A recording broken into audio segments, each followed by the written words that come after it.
Et d'abord, si elle n'est pas toute nouvelle, mais qu'elle le soit seulement dans un de ses membres, ce qu'on peut appeler principauté mixte, ces mutations naissent des difficultés qu'éprouvent naturellement les principautés nouvelles.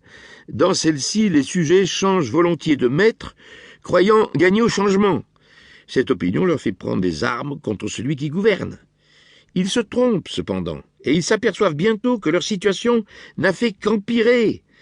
C'est une suite naturelle et nécessaire du changement même qu'ils viennent d'éprouver. Car tout nouveau prince est forcé de vexer plus ou moins ces nouveaux sujets, soit par la présence des gens de guerre qu'il est obligé d'avoir, ou par une infinité d'autres maux qu'entraîne après soi une acquisition nouvelle. En sorte que vous avez pour ennemis tous ceux que vous avez offensés, en occupant cette principauté, et vous ne pouvez conserver pour amis ceux qui vous y ont placés. En effet, vous ne pouvez remplir les espérances qu'ils avaient conçues de vous.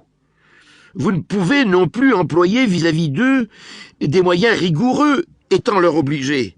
Car, quoiqu'un prince soit en force, il a besoin de la faveur des habitants d'une province pour y rentrer. C'est pour cette raison que Louis XII, roi de France, s'empara promptement de Milan et le perdit tout aussitôt.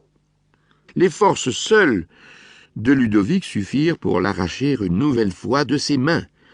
Le peuple qui avait ouvert les portes au roi, se trouvant bientôt détrompé de l'espérance qu'il avait eue d'un meilleur sort, se dégoûta bientôt du nouveau prince.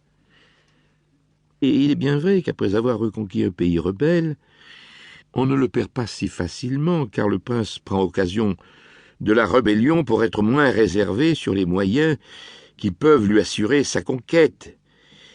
Il punit les coupables, surveille les suspects et se fortifie dans les endroits les plus faibles. Aussi, pour faire perdre le Milanais à la France la première fois, il ne fallut que quelques mouvements de Ludovic sur ses frontières. Mais, pour le lui enlever la seconde fois, il fallut liguer le monde entier contre elle, détruire ses armées et chasser les Français de l'Italie, tout cela par les motifs que nous venons d'énoncer. Néanmoins, le Milanais fut enlevé une première et une seconde fois à son nouveau maître. Nous avons parlé des raisons générales qui devaient le lui faire perdre la première fois. Il nous reste à examiner les motifs de la seconde et à parler des moyens qu'avait à employer le roi de France ou tout autre prince qui se serait trouvé dans la même situation que lui pour pouvoir se maintenir mieux qu'il ne le fit.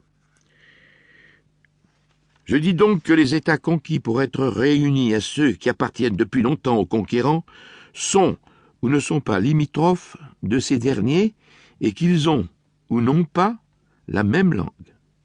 Dans le premier cas, rien de plus facile que de les conserver, surtout si les habitants ne sont pas accoutumés à vivre libres.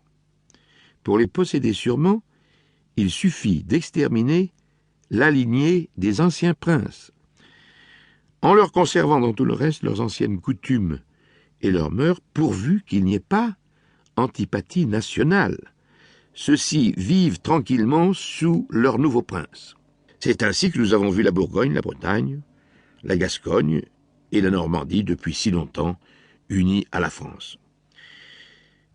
Quoiqu'il y ait quelques différences dans le langage, néanmoins, les habitudes, les mœurs s'y ressemblent et peuvent se concilier. Pour qui acquiert ces sortes d'états et veulent les conserver, il suffit de deux conditions. L'une, que la famille de l'ancien souverain soit éteinte, l'autre, de ne point altérer leurs lois ni augmenter leurs impôts. En peu de temps, ces nouveaux États se confondent et ne font plus qu'un avec l'ancien. Mais quand on acquiert la souveraineté d'un pays qui diffère du sien par la langue, les mœurs et les dispositions intérieures, c'est là que se trouvent les difficultés et qu'il faut avoir pour s'y maintenir autant de bonheur que d'habileté. L'un des moyens les plus efficaces et les plus prompts à employer par le nouveau prince serait d'y aller habiter. C'est ce qui en rendrait la possession et plus durable et plus sûre. Ainsi en a usé le Turc avec la Grèce. Malgré toutes les précautions qu'il eut prises pour conserver ce pays sous sa domination, il n'y serait pas parvenu s'il n'était allé l'habiter. Étant sur les lieux,